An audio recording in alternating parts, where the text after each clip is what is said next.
This is the Dallas Morning News.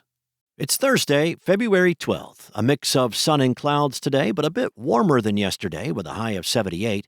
More clouds will move in tonight with a low of 57. Rain will move into the area to start the weekend, with thunderstorms possible throughout Friday night and Saturday. But the Weather Service is not certain yet if severe weather threats will be present. Significant rainfall is expected, with 1 3/4 inches of water forecast to fall at DFW International Airport. A cold front is expected to follow the rain, and temperatures are expected to drop to the upper 60s or low 70s at the start of next week.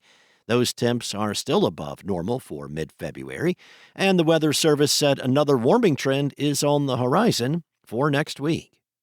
Here are today's headlines. Dallas decided Wednesday to sacrifice some of its power to keep the region's transit service alive. The high-stakes move is aimed at stopping a half-dozen suburbs from bolting from the Dallas area rapid transit. The City Council, in a 13-2 vote, approved a proposed governance framework that would shrink the city's voting power on the DART board to at least 45%, marking the first time in the agency's more than 40-year history that Dallas would no longer hold majority control. The plan also would guarantee each of DART's 13 member cities at least one board seat, replacing a structure that now gives only Dallas, Irving, Garland, and Plano dedicated single-city representation, and would likely expand the current 15-member board. The changes are not final yet. The proposal still needs the Texas legislature next year to amend state law before any changes take effect.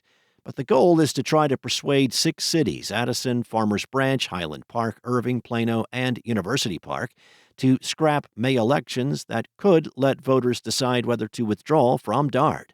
The 6 cities have until late February to finalize their special ballots and until March 18th to rescind their election plans altogether. In other news, the Dallas City Council turned to a new search firm Wednesday to recruit a watchdog responsible for sniffing out wasteful spending, fraud, and corruption in City Hall. Strategic Government Resources, Inc., the firm picked to find the city's next inspector general, has helped recruit top public officials in other states and in several Texas cities, such as Richardson, McKinney, and Waco. Its typical timeline to recruit, interview, and conduct final negotiations runs about 3 months.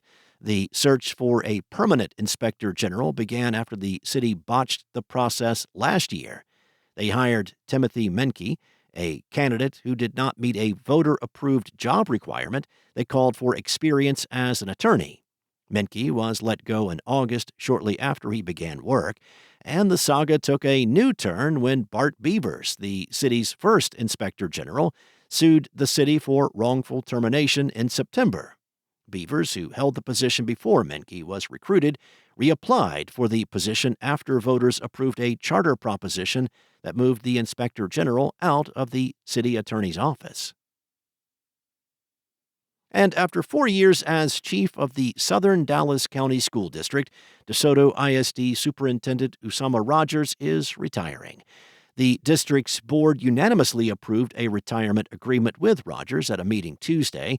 The terms of the retirement agreement were not disclosed during the meeting.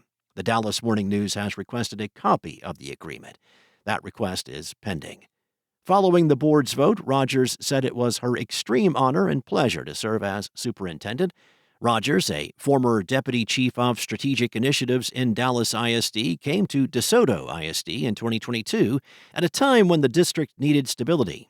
In 2020, the Texas Education Agency appointed a conservator to oversee district operations due to financial mismanagement and poor governance.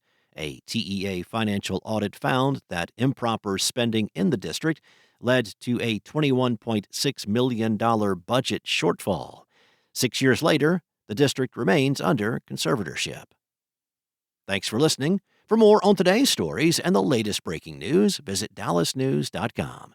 Enjoy your day, and I'll be back tomorrow with more from the Dallas Morning News.